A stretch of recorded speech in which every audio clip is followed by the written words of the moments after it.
really taught me how to establish a relationship with my own soul, because that is my North Star. That is my inner wise woman. That is my divine connection. And the thing I wanted to get clear to the audience was that this is something that is a relationship. As all relationships, it takes time. It wasn't something like, I got it. I mean, I'm 3 years into it, and every day I work on it every day. And you taught me, just start small, like ask your soul what you should wear to tomorrow, like something silly that is inconsequential, and definitely that you don't have an emotional attachment to. Yeah, or an egoic attachment to. Yes, because, same thing, right? If you've got skin in the game, it's a lot harder to hear the message of your soul clearly because, so this is something that I have developed just by small things over time, and developing a new way of thinking and being and living, where I even remember, Paul, to check in with my soul. Yes, to not it takes automatically, just not automatically be like, do what I should do, shooting myself to death like so many people in the world, right? It's reparenting yourself, reconditioning yourself. The other thing that's related that you taught me was to pay attention to what's in front of you, to what is around you. Pay attention. So it was just, these things that we're sharing with the audience sound so simple, but when practiced, that really is all it takes. Truly health and vitality is not complicated. No. It might not be easy at first, but it's simple. And it just takes a commitment to little small things. And I would write Post-it notes, remembering, before I eat, check in. How are you feeling about that? How's your body feel? And check in after, like you said, what are your so it's about establishing patterns and connections and paying attention and opening your mind as to what you think is connected, and not bypassing your responsibility to other people because an expert told you so, or it worked for your sister's brother's dog, and then, you're going to try it. It's about really taking a moment to go within and look for what's working for you, and putting together patterns so you develop a relationship with your own soul, so you feel how your soul connects with you, and then that's when things really get dialed in. Yes, there's something that came up as you were speaking that I think is important to share, and that is that thinking correlates to spirit. Spirit is the flow of energy and information. So when we're thinking, it's a flow of information. Otherwise there would be no thought there. And that's an active process. So when, this is why I said when you're cognitively engaged, you're absorbing huge amounts of energy from your body through the blood. So it's an active process. But connecting to your soul is a passive process. It's listening.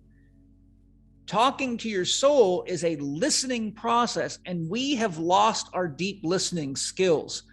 We're so indoctrinated to being told what to do, and to not ask questions of authority, and to believe in what religious books say, but not pay attention to what our inner child or our instincts tell us, or what our true emotions tell us, because then you're questioning authority. So we have actually been conditioned out of the kind of listening that every mother, particularly, but mother or father, has to do with a child before it has words to describe what it's feeling. So if a kid's crying and you don't know why, you can't sit there, what's your symptom, honey? I would add, same as communicating with animals or plants. So of course. Plants, animals, anything. Yes, the whole environment, really. Yep. The whole environment. But you see, scientific materialism has turned the environment into objects. There's no spirit in there. There's no soul in there. There's no consciousness in there. So they've not only turned it into objects, but they've made you a weirdo for actually being aware that your flowers are saying, I need some water, or I need some fertilizer. A good gardener does this intuitively and naturally and doesn't even think about it, because they've learned that's what nurtures life. In fact, during the First and Second World War, when men went off to war and women took over farms, crop production shot up tremendously. And everybody's going, what's going on? How come there's so much more hay and so much more milk and so much more food when the farmers are gone, because women actually nurture life. Men have a tendency to think of their herds and their crops and the animals as objects that they're just moving around, but all life is sensitive to love. To go to my core point, we are habituated to the active process of thinking, which is masculine, but feeling and listening are feminine. And in a matriarchal dominant, priest dominant, doctor dominant, scientist dominant culture, they're all about weighing and measuring, which is a thinking process. Patriarchal. Did I say, patriarchal dominant? Yes, it's a masculine dominated, it's all left brain dominant. But for a mother to connect to her child, she has to access her right brain, because that's the brain of wholeness, and it brings the whole experience of the child inside of her. When you relate to your dog, you bring the dog inside of you.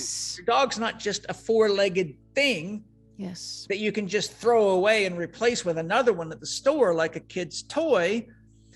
So part of the transition that we all have to go through to become whole, which is critical for the survival of the planet, is we've got the opportunity now to say, okay, I've really got to learn to listen.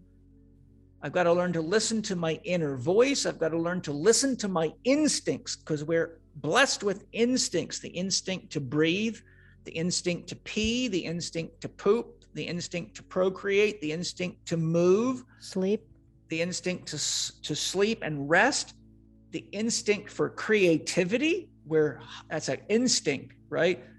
In nature, we can't keep doing things that don't work, or we're going to die. We've got to reinvent tools to make them better. We've got to find new pathways to water, new ways to hunt animals. So Jung clearly identified creativity as an instinct, and the instinct to love.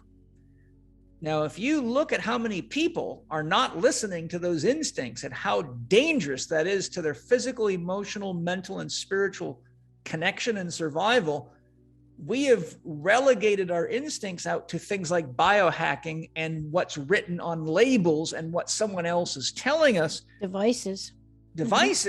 So if we don't come back in, and this is why meditation of any type is so important, because it brings you into an experience of what's happening inside of you. So it's listening to what your heart's saying. It's listening to what your body's saying. It's listening to what your digestion's saying. It's listening to what your sex urge is. I mean, is it in balance or out of balance? Am I becoming a sex addict and turning my partner into an object? Or am I actually engaging my instinct for love and connection versus masturbating with someone else's body because there's something I'm needing, like love and connection, that I'm misrepresenting as the need for more sex or more food? You see, when we really listen carefully and say, is it food that I'm hungry for? Or is it that I miss having time to be with myself because I work too much?